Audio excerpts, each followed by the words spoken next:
Omukulembeze w'ekibiina ki National Unity Platform Robert Kyagulanyi n'olwaleero takkiriziddwa kutuuka mu kibuga kya Bundibugyo gy'abadde agenza okunoonya obuwagizi bw'ekibiina kye ng'amagye ne poliisi bimulemesezza okutuuka mu kibuga kino.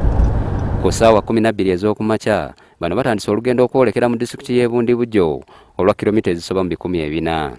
Mu lugendo lwabwe abantu mu bitundu bya Ttoola eby'enjawulo kiraba balindiridde ku makubo okubawuubirako.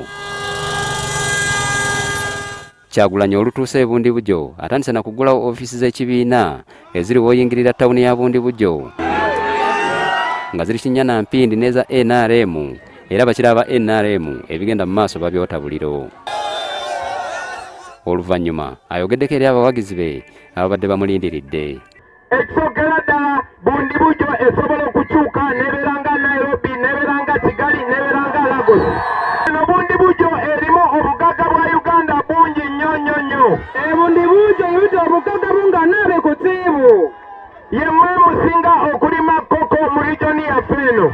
Kyagulanyi abadde wakwogerako eri abantu bonna mu kisaawe kya Booma ne ku rediyo ebyali byasasulwa nga ne poliisi yali yabakkiriza mu kitundu kino. Wabula poliisi yabadde yateddedde emisanvu mu kkubo nga tewali asala era wano wabaddewo okuwanyisiganya ebigambo.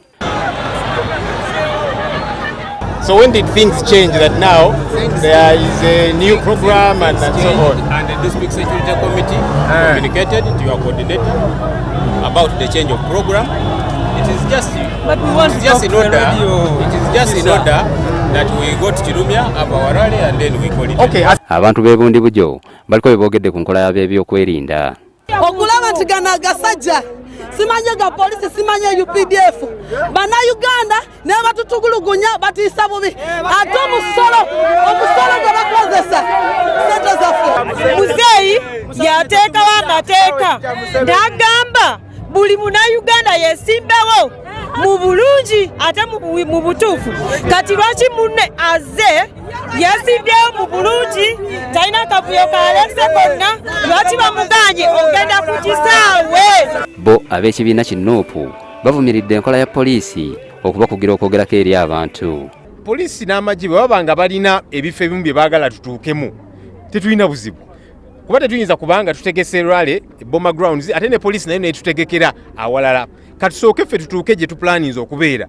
Then poliisi bwe baba nga balina awalala we baagala tutuuke tewali buzibu tujja kukomawo omulundi omulala tujjeyo naye tutuukeyo naye twagala okulabula poliisi n'amagye temutusindiikiriza kubanga gye batusindise tesobola gendayo kilomita za 3.5 okuva wano we tuli mu tawuni mu Bundibugyo.